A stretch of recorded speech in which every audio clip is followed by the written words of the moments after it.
وأصحابه أجمعين. أما بعد فأعوذ بالله من الشيطان الرجيم.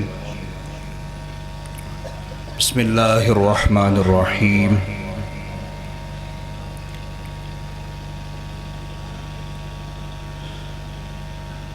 إنا نحن نزلنا الذكر وإنا له لحافظون. وعن أبي هريرة رضي الله تعالى عنه قال قال رسول الله صلى الله عليه وسلم إن الله تبارك وتعالى قرأ طه وياسين قبل أن يخلق السماوات والأرض ب1000 سنة. فلما سمعت الملائكة القرآن قالت طوبى لأمة ينزل هذا عليها وطوبى لأجواف تحمل هذا وطوبى لألسنة تتكلم بهذا. رواه الدارمي أو كما قال عليه الصلاة والسلام.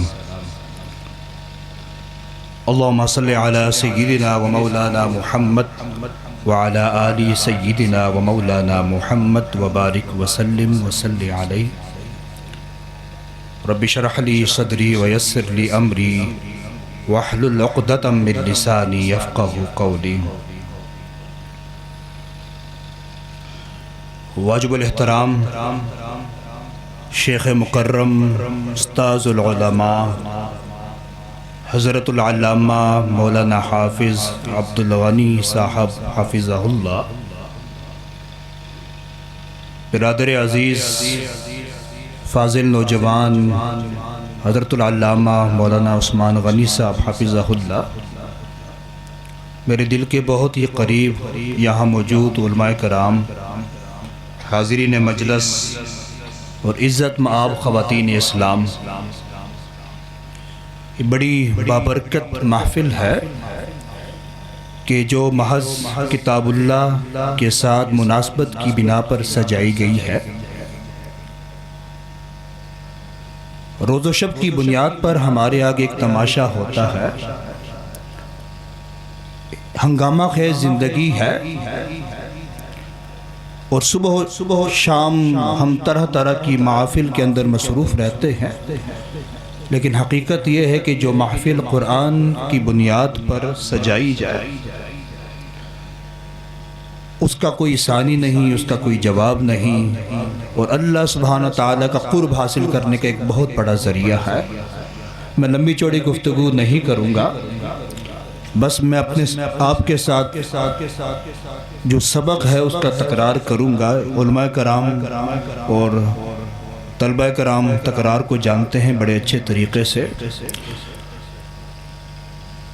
یہاں موجود جو سامعین ہیں ان میں سے اکثر ایسے ہیں، کوئی میرا چاچا ہے، کوئی میرا تایا ہے، کوئی میرا دادا ہے، کوئی میرا کزن ہے. مولانا عثمان صاحب کی محبت اور جناب چودھری عاصم گجر صاحب کا اصرار تھا کہ میں یہاں آؤں، لیکن ایک وقت جب گزر جاتا ہے پھر انسان سفر کو ناپسند کرتا ہے، اوائڈ کرتا ہے. لیکن چونکہ قرآن کی محفل تھی اس لیے میں نے حامی بھر لی. دیکھیں چند ایک باتیں میں نے بیان کرنی ہے. علماء کرام موجود ہیں، نہ تو میں کوئی شیریں بیان مقرر ہوں، نہ کوئی میں شعلہ جوان نوجوان ہوں. کوشش کروں گا چند باتیں ہیں جو میری سمجھ میں آ جائیں اور آپ کی سمجھ میں آ جائیں، اور اللہ تعالیٰ پھر عمل کرنے کی توفیق عطا فرمائے. سیدنا ابو ہریرہ رضی اللہ تعالیٰ عنہ سے روایت ہے، رسول اللہ صلی اللہ علیہ وسلم نے فرمایا کہ وَمَا اجْتَمَعَ قَوْمٌ فِي بَيْتٍ مِّن بُيُوتِ اللَّهِ يَتْلُونَ كِتَابَ اللَّهِ وَيَتَدَارَسُونَهُ بَيْنَهُمْ. یہ بڑی توجہ کے ساتھ سنیے، صحیح بخاری کی روایت ہے. سیدنا ابو ہریرہ رضی اللہ تعالیٰ عنہ روایت کرتے ہیں، رسول اللہ صلی اللہ علیہ وسلم نے فرمایا کہ اللہ کے گھروں میں سے جس گھر کے اندر بھی لوگ جمع ہوتے ہیں، اور جمع ہونے کا مقصد کیا؟ یتلون کتاب اللہ ویتدارسونہ بینہم، اللہ کی کتاب کی تلاوت کے لیے اور اللہ تعالیٰ کی کتاب کے درس کے لیے. تو تو پھر کیا ہوتا ہے؟ 4 انعامات کا بیان رسول مکرم صلی اللہ علیہ وسلم نے فرمایا، اور اللہ تعالیٰ سے قوی امید ہے کہ وہ 4 انعامات انشاءاللہ ہم سب کے حق میں پورے ہونے ہیں۔ فرمایا کہ اِلَّا نَزَلَتْ عَلَيْهِمُ السَّكِينَةُ، سب سے پہلا انعام یہ ہے کہ اللہ تعالیٰ کی طرف سے اس محفل کے اوپر جو اللہ کی کتاب کے ساتھ محبت کی بنیاد پر اس کے درس کے لیے منعقد کی جاتی ہے، اللہ کی طرف سے اس محفل کے اوپر سکون نازل ہوتا ہے۔ سکون، انسان یا پریشان ہوتا ہے یا پرسکون ہوتا ہے، دونوں حالتوں میں سے ایک حالت میں لازمی ہوتا ہے۔ پریشانی ہے تو سکون نہیں ہے، اگر سکون ہے تو انسان کو کوئی پریشانی نہیں ہے۔ مطلب کیا ہے؟ مطلب یہ ہے کہ اللہ کی طرف سے جب سکون نازل ہوتا ہے تو جو ذہنی ٹینشن ہے، پریشانی وہ ختم ہو جاتی ہے۔ دوسرا انعام وغشیتہم الرحمہ، اللہ کی رحمت اس محفل کو، اس مجمع کو چاروں طرف سے ڈھانپ لیتی ہے۔ وحفتہم الملائکہ، اور تیسرا انعام یہ ہے کہ فرشتے اپنے پروں سے اس محفل کے اوپر سایہ کرتے ہیں، رحمت کے پروں سے، کہ کسی شریر جن کا، کسی شیطان کا پھر وہاں پر آنا ممکن نہیں ہوتا، اس کی رسائی مشکل ہو جاتی ہے۔ اور آخری انعام وَذَكَرَهُمُ اللَّهُ فِي مَنْ عِنْدَهُ، اللہ تعالیٰ ملأ الاعلیٰ میں اپنے ہاں جو مقرب فرشتے ہیں، ان فرشتوں میں ان لوگوں کا ذکر فرماتے ہیں۔ محفل کے اندر جو لوگ موجود ہیں، قرآن کے درس کے اندر جو لوگ موجود ہیں، اللہ تعالیٰ آسمانوں پر ان لوگوں کا ذکر فرماتے ہیں۔ بات سمجھ نہیں آئی؟ اب ذرا اس کو دوسرے انداز میں لے لیجئے۔ ہمارے ہاں چونکہ لوگوں کے اندر سیاسی شعور بہت زیادہ ہوتا ہے، کیا جوان، کیا بوڑھا، کیا بچہ، کیا بڑا، ہر کوئی سیاست کو لے کر بیٹھا ہوتا ہے، اور پھر جو کچھ مقام حاصل کر لیتے ہیں سیاست کے اندر، ان کا قرب حاصل کرنے کی کوشش کی جاتی ہے۔ آپ یوں سمجھ لیجئے کہ ہمارے جو یہ حلقہ ہے، اس حلقے کے ایم این اے صاحب آ جائیں، اور ایم این اے صاحب یہاں پر آ کے کسی بندے کے کندھے پر ہاتھ رکھ دیں، وہاں پر میٹنگ میں جا کر بیان کریں کہ فلاں جو چک گجراں کے اندر بندہ ہے، ڈیرہ گجراں کے اندر، وہ میرا دوست ہے۔ حضرات جب یہ بات ڈیرہ گجراں میں آنی ہے نا، ہر طرف بینر لگ جائیں گے، فلیکسیں لگ جائیں گی، بھائی ایم این اے کے ساتھ اٹھنا بیٹھنا ہے، بھائی اس کی بڑی پہنچ ہے، فلاں میٹنگ کے اندر ایم این اے نے اس کا ذکر کیا تھا۔ اور جب بات تھوڑی اوپر ہو جائے وزیر صاحب کی، وزیر صاحب کہتے ہیں کہ فلاں بندہ میرا دوست ہے، تو بس پھر ایس ایچ او صاحب بھی حاضری دے رہے ہیں، بھائی سرکار دربار میں ان کو بڑی رسائی ہے ان کی، کورٹ کچہری میں تمام معاملات منٹوں کے اندر حل ہو جاتے ہیں، لوگوں کا مجمع دروازے کے اوپر لگا رہتا ہے کہ اس کی بڑی پہنچ ہے۔ کیوں پہنچ ہے؟ ہوا کچھ بھی نہیں ہے، صرف ایک بار وزیر صاحب نے کسی موقع پر ان کا نام لے لیا کہ فلاں بندہ میرا دوست ہے۔ اب آپ اس بات کو سمجھیے، فرمایا کہ وَذَكَرَهُمُ اللَّهُ فِي مَنْ عِنْدَهُ، اللہ تعالیٰ اس بندے کا نام لیتا ہے، اللہ تعالیٰ ان بندوں کا نام لیتا ہے، کہاں لیتا ہے؟ ملأ الاعلیٰ میں، کن کے سامنے؟ جو مقرب ترین فرشتے، ان کے سامنے۔ یہ کون لوگ ہیں؟ یہ وہ لوگ ہیں جو کتاب اللہ کی تلاوت کرتے ہیں، اس کے لیے جمع ہوتے ہیں، اللہ تعالیٰ کی کتاب کے لیے درس کے لیے جمع ہوتے ہیں۔ تو آپ لوگ خوش نصیب ہیں کہ اللہ تعالیٰ نے آپ کو اس ہنگامے کے اندر منتخب کیا، چن لیا کہ آپ یہاں پر بیٹھے ہیں، اور اللہ تعالیٰ کی کتاب کے حوالے سے، اللہ تعالیٰ کی آیات بینات کے حوالے سے آپ درس سے مستفید ہو رہے ہیں۔ میں نے خطبے کے اندر ایک آیت کریمہ میں نے تلاوت کی ہے، اور ایک حدیث مبارکہ میں نے تلاوت کی ہے، ترجمہ اور مختصر تشریح بیان کر کے بات ختم کرتا ہوں۔ اللہ تعالیٰ فرماتے ہیں کہ اِنَّا نَحْنُ نَزَّلْنَا الذِّكْرَ وَإِنَّا لَهُ لَحَافِظُونَ، بے شک ہم نے اس قرآن کو نازل کیا اور ہم ہی اس کی حفاظت کرنے والے ہیں۔ حفاظت کرنے کا ایک بہت بڑا ذریعہ طریقہ وہ کیا ہے؟ یہ جو آج 9 یا 11 حفاظ کرام جن کی آمین ہونی ہے، دستار بندی ہونی ہے، یہ ایک بہت بڑا ذریعہ ہے قرآن کریم کی حفاظت کا، کہ حکم دے دیا کہ قرآن کریم کو حفظ کرو، یاد کرو، تاکہ قرآن محفوظ رہے۔ نماز کے اندر قرآن کریم کی تلاوت کو لازم قرار دے دیا تاکہ لوگوں کے سینوں میں کچھ نہ کچھ قرآن تو موجود ہو نا۔ عبداللہ بن عباس رضی اللہ تعالیٰ عنہما سے روایت ہے، جامع ترمذی کی روایت ہے، رسول اللہ سے فرمایا کہ ان الذی لیس فی جوف شیء من القرآن کالبیت الخارب، کہ بے شک وہ شخص کے جس کے سینے میں قرآن کریم کا کچھ بھی حصہ نہیں ہے، اس کا دل ویران گھر کی مانند ہے۔ یہ جو ویران گھر ہوتا ہے نا، پرانا گھر ہوتا ہے جو عرصہ دراز سے بند ہوتا ہے، اس گھر میں پھر اللہ تعالیٰ کی دیگر مخلوقات بسیرا کر لیتی ہیں۔ اسی طرح جس شخص کے دل میں قرآن نہیں ہوتا، اس کے دل میں پھر شیطان بسیرا کر لیتا ہے۔ تو قرآن کریم کی تلاوت کو نماز کے اندر بھی لازم قرار دے دیا گیا۔ ہلاکو خان نے بغداد پر حملہ کیا، ایک دن کے اندر 1.5 لاکھ انسانوں کو اس نے شہید کیا، مسلمانوں کو قتل عام کیا۔ تمام کتابیں، تمام مصاحف اس نے اٹھائے اور دریا کے اندر پھینک دے، دریا برد کر دیے، حتیٰ کہ دریا کا جو پانی تھا وہ کتابوں کی سیاہی سے سیاہ ہو گیا۔ اب ہلاکو خان مطمئن بیٹھا ہوا ہے کہ ہم نے قرآن کریم کو ختم کر دیا ہے، مٹا دیا ہے۔ اس دوران ایک بچہ ہے، 6 یا 7 سال اس کی عمر ہے، وہ آتا ہے اور قرآن کریم کی تلاوت شروع کر دیتا ہے۔ وہ حیران ہو گیا کہ کتابیں میں ختم کر سکتا ہوں، مصاحف میں ختم کر سکتا ہوں، لیکن یہ دل سے قرآن میں کیسے نکالوں گا کسی کے؟ تو فرمایا کہ ہم قرآن کو نازل کرنے والے ہیں اور ہم ہی قرآن کریم کی حفاظت کرنے والے ہیں۔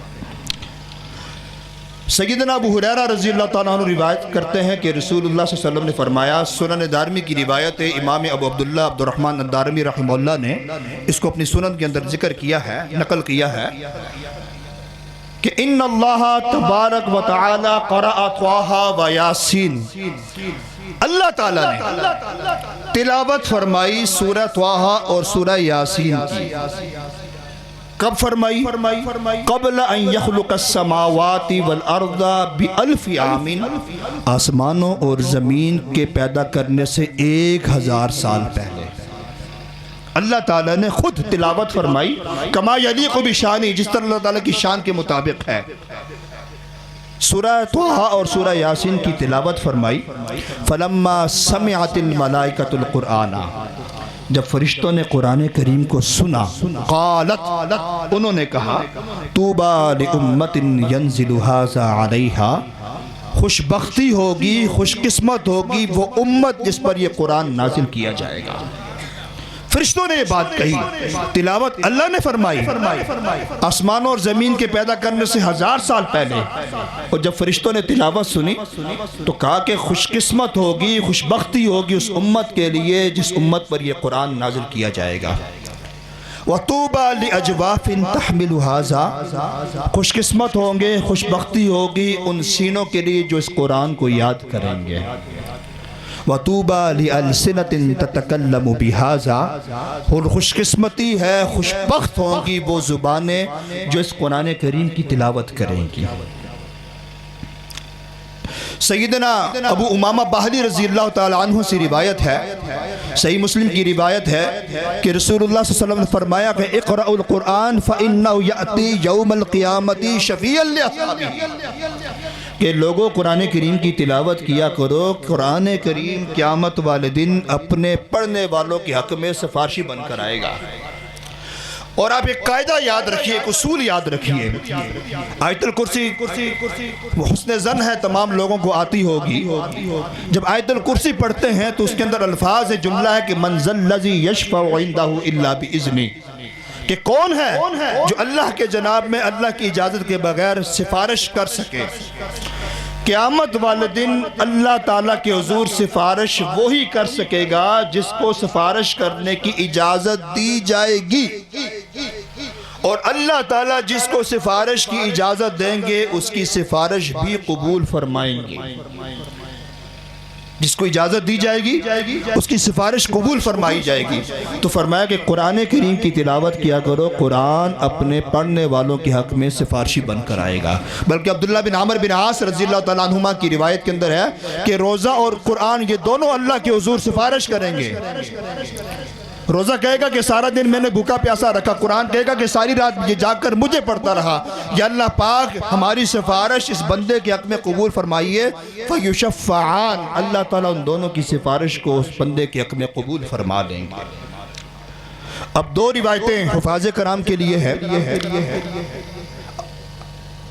عبداللہ بن مسعود رضی اللہ تعالیٰ عنہ سے روایت ہے، رسول اللہ صلی اللہ علیہ وسلم نے فرمایا کہ من قرأ حرفا من کتاب اللہ فلہ حسنۃ والحسنۃ بعشر امثالها، کہ جس شخص نے قرآن کریم کا ایک حرف پڑھا اللہ تعالیٰ ایک حرف کے بدلے 10 نیکیاں عطا فرماتے ہیں۔ اور پھر فرمایا کہ وَلَا أَقُولُ أَلِف لام مِيم حرف، میں یہ نہیں کہتا کہ الف لام میم ایک حرف ہے، ولیکن الف حرف ولام حرف ومیم حرف، الف ایک حرف ہے، لام ایک حرف ہے اور میم ایک حرف ہے، یہ 3 حروفوں کی 30 نیکیاں۔ اب سورہ فاتحہ کے اندر کتنے حروف ہیں؟ جب آپ قرآن نماز پڑھتے ہیں اور نماز میں فاتحہ کے ساتھ سورت ملاتے ہیں، سورت میں کتنے حروف ہیں؟ ہر حرف کے بدلے اللہ تعالیٰ 10 نیکیاں عطا فرماتے ہیں۔ اور یہ کچھ لوگوں کے ذہن میں یہ بات ہوتی ہے کہ ہم قرآن کریم کی تلاوت نہیں کر سکتے، ہمارے لیے تلاوت کرنا مشکل ہے۔ حضرات، ایسے لوگوں کے لیے تو اللہ تعالیٰ نے ڈبل اجر رکھا ہوا ہے۔ امی عائشہ صدیقہ رضی اللہ تعالیٰ عنہ سے روایت ہے، کہتے ہیں کہ رسول اللہ صلی اللہ علیہ وسلم فرمایا کہ الماہر بالقرآن مع السفرۃ الکرام البررۃ، کہ جو قرآن پڑھتا ہے اور قرآن پڑھنے میں ماہر ہے، ناظرہ اچھا ہے، حافظ ہے، تو وہ قیامت والے دن نیکوکار فرشتوں کے ساتھ ہوگا۔ اور پھر فرمایا، یہ خصوصاً میرے بزرگوں کے لیے، کہ والذی یقرأ القرآن، اور وہ شخص جو قرآن پڑھتا ہے، ویتتعتع فیہ، اور اٹک اٹک کر پڑھتا ہے، وَهُوَ عَلَيْهِ شَاقٌ، قرآن پڑھنا اس کے لیے مشکل ہے، فرمایا کہ لہو اجران، ایسے بندے کے لیے ڈبل اجر ہے۔ ڈبل اجر کا مطلب ہے کہ ایک بندے کو اگر ایک حرف کے بدلے 10 نیکیاں ملتی ہیں ماہر کو، تو جو مشکل سے پڑھتا ہے اس کو 20 نیکیاں ملے گی۔ 10 نیکیاں قرآن کی تلاوت کی، اور 10 نیکیاں تلاوت کے دوران جو مشکل پیش آتی ہے اس کے بدلے میں اللہ تعالیٰ عطا فرمائیں گے۔ سیدنا عبداللہ بن عامر بن عاص رضی اللہ تعالیٰ عنہ سے روایت ہے، جامع ترمذی کی روایت ہے، حفاظ کرام سے توجہ کی درخواست ہے کہ رسول اللہ صلی اللہ علیہ وسلم نے فرمایا کہ یقال لصاحب القرآن، قیامت کا دن ہوگا، حافظ قرآن سے کہا جائے گا، کیا کہا جائے گا؟ اقرا، پڑھ، ورتقی، اور چڑھ، ورتل، اور ٹھہر ٹھہر کر پڑھ، کما کنت ترتل فی الدنیا، جس طرح تو دنیا میں ٹھہر ٹھہر کر پڑھتا تھا۔ کب تک پڑھنا ہے؟ فإن منزلتک عند آخر آیۃ تقرأ بها، کہ تمہاری جو منزل ہے، تمہارا جو مقام ہے، وہ اس آخری آیت پر ہوگا جو تم پڑھو گے۔ ہر قدم کے بدلے جنت کا ایک درجہ تبدیل ہوتا ہے، دوسرا درجہ شروع ہو جاتا ہے۔ اور جنت کے 2 درجوں کے درمیان کتنی مسافت ہے؟ فرمایا کہ ما بین الدرجتین کما بین السماء والارض، کہ جنت کے 2 درجوں کے درمیان اتنا وقفہ ہے، اتنا فاصلہ ہے جتنا آسمان اور زمین کے درمیان فاصلہ ہے۔ اور جنت کا ہر آنے والا درجہ گزرنے والے درجے سے اتنا خوبصورت ہے جتنا زمین سے عام جنت خوبصورت ہے۔ تو قرآن کریم کے حافظ سے کہا جائے گا کہ پڑھو اور چڑھنا شروع کرو، اور آرام آرام سے پڑھو، جلدی نہ کرو، آرام سے پڑھو، جس طرح تم دنیا کے اندر آرام سے پڑھا کرتے تھے۔ اور جب تم والناس پر پہنچ جاؤ گے، وہاں تمہاری منزل ہے، وہ آخری درجہ ہے، وہی تمہارا مقام ہے۔ اور آخر میں ایک نصیحت، ابو موسیٰ اشعری رضی اللہ تعالیٰ عنہ سے روایت ہے، رسول اللہ صلی اللہ علیہ وسلم فرمایا کہ تعاہد القرآن، کہ قرآن کی حفاظت کرو، جب حفظ کر لیا ہے تو اس کی حفاظت کرو، بھولنا نہیں ہے، حفاظت کرو، چوکس ہو جاؤ۔ فوالذی نفس محمد بیدہ، اس ذات کی قسم جس کے قبضہ قدرت میں محمد کی جان ہے، لَهُوَ أَشَدُّ تَفَلُّتًا مِنَ الْإِبِلِ فِي عُقْلِهَا، قرآن ذہنوں سے مٹ جانے میں، قرآن بھول جانے میں اس اونٹ سے بھی زیادہ تیز ہوتا ہے جو اپنے کھنٹے سے بندھا ہوتا ہے۔ اونٹ جب کھنٹے سے بندھا ہوتا ہے، اپنے آپ کو چھڑانے کی کوشش کرتا ہے، جیسا موقع ملتا ہے چھڑا کر بھاگ جاتا ہے۔ اسی طرح جب قرآن کریم کی حفاظت نہیں کریں گے تو قرآن پھر بھول جائے گا، ذہنوں سے نکل جائے گا۔ تو یہ میری گزارش ہے، درخواست ہے اپیل حفاظ قرآن سے کہ جب قرآن کریم حفظ کر لیا اور اللہ کی توفیق سے کیا ہے تو پھر اس کو اپنا معمول بنائیں، صبح و شام تلاوت کا۔ مجھے ایک واقعہ یاد آ گیا، 2015 کی بات ہے، میں لاہور میں ہوتا ہوں، تو ایک کام کے سلسلے میں مجھے مال روڈ جانا ہوا۔ جب میں نے واپس جانا تھا اور ہائی کورٹ کے سامنے میں کھڑا تھا تو میں گاڑی کا انتظار کر رہا تھا۔ اتنی دیر میں ایک صاحب بزرگ تھے، سفید ریش تھے، عمر ان کی 65-70 کے لگ بھگ ہوگی، وہ موٹر سائیکل پر تھے۔ جب انہوں نے مجھے دیکھا، موٹر سائیکل روکی اور مجھ سے پوچھا کہاں جانا ہے؟ میں نے کہا میں اسٹیشن کی طرف جا رہا ہوں۔ کہنے لگے کہ اسٹیشن سے آگے کہاں جانا ہے؟ میں نے کہا میں شاد باغ میں ہوتا ہوں، میں نے شاد باغ جانا ہے۔ کہنے لگے آپ میرے پیچھے بیٹھ جائیں۔ میں ان کے پیچھے بیٹھ گیا۔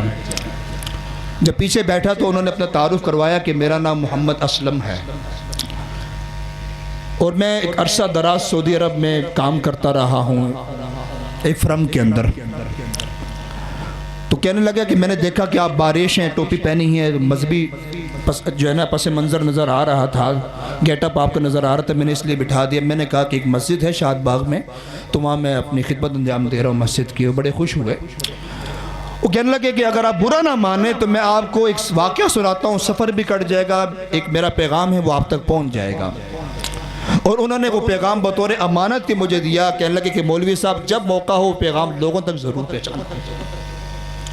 وہ کہنے لگے کہ ہم سعودی عرب میں کام کرتے تھے, کہ انجینئر صاحب تھے, وہ جرمن تھے اور وہ نو مسلم تھے. انہوں نے اسلام قبول کیا تھا 40 سال کی عمر میں. بڑا ایماندار بندہ تھا اور صوم و صلات کا بڑا پابند تھا. وہ کہتے ہیں کہ ایک بار جرمن انجینئر نے مجھ سے پوچھا کہ اسلم یہ بتاؤ کہ قرآن کریم کی تلاوت کرتے ہو؟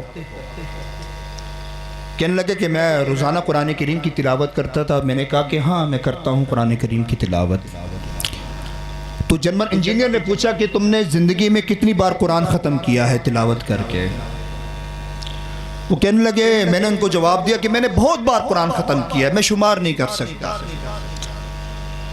وہ جرمن انجینئر نے اگلا سوال کیا کہ مجھے یہ بتاؤ کہ قرآن سمجھ کر کتنی بار ختم کیا ہے؟ تو اسلم صاحب کہنے لگے, حاجی اسلم صاحب, کہ میرے پاس اس کے سوال کا جواب نہیں تھا, کیونکہ میں نے ایک بار بھی ختم نہیں کیا تھا سمجھ کر. اور میری معذرت قبول کیجئے گا, پیش کی معذرت. علماء کرام موجود ہیں, علماء کرام کے علاوہ عوام سے مخاطب ہوں میں, کہ شاید ہی کوئی بندہ ایسا ہو کہ جس نے سمجھ کر قرآن کریم کو ایک بار اپنی زندگی کے اندر ختم کیا ہو. تلاوت نو ڈاؤٹ اجر ہے, میں نے خود روایت بیان کی, ہر حرف کے بدلے 10 نیکی مل رہی ہے حضرات. لیکن معاملہ صرف تلاوت کا تو نہیں ہے نا. جو جھگڑا تھا مشرکین مکہ کے ساتھ, اگر معاملہ صرف تلاوت تک محدود رہتا تو کوئی جھگڑا ہی نہیں تھا. وہ کہتے کہ ٹھیک ہے اپنی عبادت کرو, ہم اپنی بات کریں گے. مسئلہ تو تب پیدا ہوا, جھگڑا تو تب کھڑا ہوا جب قرآن کی نظام کی بات کی گئی, کہ جو نظام قرآن کریم پیش کر رہا اس نظام کو نافذ کرنا چاہتے ہیں. ہم لات اور عزا کی نظام کی نفی کرتے ہیں, خدائے واحد کی نظام کے اوپر یقین کرتے ہیں. اس نظام کا جو طریقہ کار ہے وہ قرآن کریم کے اندر موجود ہے. تو ہم میں سے کتنے لوگ ہیں جنہوں نے قرآن کریم کو سمجھ کر پڑھا یا سمجھ کر پڑھنے کی کوشش کی؟ کہیں بڑا مشکل ہے. کبھی گئے ہیں محلے کی مسجد کے امام صاحب کے پاس کہ حضرت جی تھوڑا سا ٹائم دے دیں, یہ ذرا ہمیں سمجھا دیں قرآن کریم میں ہم سے ہمارا رب چاہتا کیا ہے, کس چیز کا مطالبہ ہے, تقاضا کیا ہے, مسئلہ کیا ہے, احکامات کیا ہیں, اوامر کیا ہیں, نواہی کیا ہیں, قصص کیا ہیں. جائیں ذرا بات کریں امام صاحب سے. ماشاءاللہ بڑی اچھی آواز میں تلاوت کرتے, ساری چیزیں ٹھیک ہیں, لیکن بتائیں تو صحیح اس میں ہے کیا؟ عمر فاروق رضی اللہ تعالیٰ عنہ سے روایت ہے کہ ان اللہ یرفع بہذا الکتاب اقواما ویضع بآخرین, کہ بے شک اللہ تعالیٰ اس قرآن کے ذریعے بہت سارے لوگوں کو عروج عطا فرمائے گا اور بہت سارے لوگوں کو ذلیل کرے گا. یہ کون لوگ ہوں گے؟ وقال رسول یا رب ان قوم اتخذوا هذا القرآن مہجورا, یہ وہ لوگ ہوں گے کہ جن کے خلاف قیامت والے دن محمد صلی اللہ علیہ وسلم مدعی بن کر کھڑے ہو جائیں گے کہ یہ اللہ پاک یہ میری امت کے وہ لوگ تھے جنہوں نے قرآن کریم کو چھوڑ دیا تھا. ایک مرتبہ لشکر لے کر نکلے, مکہ مکرمہ کے قریب آئے, کھڑے ہو گئے, دوپہر کا وقت تھا, سارا لشکر کھڑا ہے, کوئی پوچھنے کی جرت نہیں کر رہا کہ کون جائے گا امیر المؤمنین کے پاس, خلیفۃ المسلمین کے پاس. جا کر پوچھے تو صحیح کہ حضرت لشکر کو کیوں کھڑا کیا ہے. جب تھوڑی دیر گزر گئی کسی نے تھوڑی ہمت کی اور پوچھا کہ جناب وجہ کیا ہے کہ لشکر کو یہاں پر کیوں کھڑا کیا گیا ہے؟ تو فاروق اعظم رضی اللہ تعالی عنہ فرمانے لگے, یہ جو سامنے وادی نظر آ رہی ہے, میں جاہلیت کے اندر دور جاہلیت میں اس وادی میں اپنے اونٹ چراتا تھا. جب میں واپس آتا تھا تو اونٹ پورے نہیں ہوتے تھے, کوئی کبھی ایک اونٹ مس ہو گیا, کبھی 2 اونٹ مس ہو گئے ہیں. تو میرا باپ خطاب مجھ سے کہتا تھا کہ عمر تجھ سے اونٹ نہیں چرائے جاتے تو دنیا میں کرے گا کیا؟ اور اللہ تعالیٰ نے مجھے خلیفہ بنایا ہے مسلمانوں کا، 22 لاکھ مربع میل کے علاقے کے حکمران. اور پھر فرمایا کہ اعزنا اللہ تعالیٰ بہذا الدین، اللہ تعالیٰ نے ہم کو عزت عطا فرمائی ہے اس دین کے ذریعے. جب بیت المقدس کی فتح کا معاملہ درپیش تھا، اپنا نائب مقرر کیا، روانہ ہو گئے، پیچھے پیچھے نائب بھی آ گیا. پوچھا تم کیوں آگے؟ کہنے لگا کہ میں بھی سعادت کے اندر شریک ہونا چاہتا ہوں. پوچھا کہ پیچھے کس کو قائم مقام بنا کر آئے ہو؟ مدینہ میں کس کو چھوڑ کر آئے ہو؟ وہ نائب کہنے لگا کہ فلاں غلام کو چھوڑ کر آیا ہوں. تو پوچھا غلام کو کیوں چھوڑ کر آئے ہو، وجہ کیا ہے؟ تو اس نائب نے جواب دیا کہ میں غلام کو مدینہ منورہ کا حاکم اس لیے بنا کر آیا ہوں کیونکہ وہ سب میں قرآن سب سے زیادہ جاننے والا تھا. بس میرے عزیز دوستوں، بزرگوں اور ساتھیوں، یہ چند باتیں تھیں جو منتشر انداز میں قرآن کریم کی فضیلت کے حوالے سے آپ حضرات کے سامنے بیان کی. اگر ان میں کوئی خیر کی بات تھی، اللہ تعالیٰ ہم سب کو عمل کرنے کی توفیق عطا فرمائے. اگر وہ کوئی شر کی بات تھی تو میرے نفس و شیطان کی طرف سے تھی، اللہ تعالیٰ اس کے وبال سے میں محفوظ فرمائے. انتہائی مبارکباد کے مستحق حفاظ کرام، ان کے والدین، ان کے اساتذہ کرام، اللہ سبحانہ تعالیٰ تمام احباب کی محنت کو قبول فرمائے. واقول قولی ھذا استغفر اللہ لی ولکم ولسائر المؤمنین وآخر دعوانا الحمدللہ رب العالمین. ماشاءاللہ.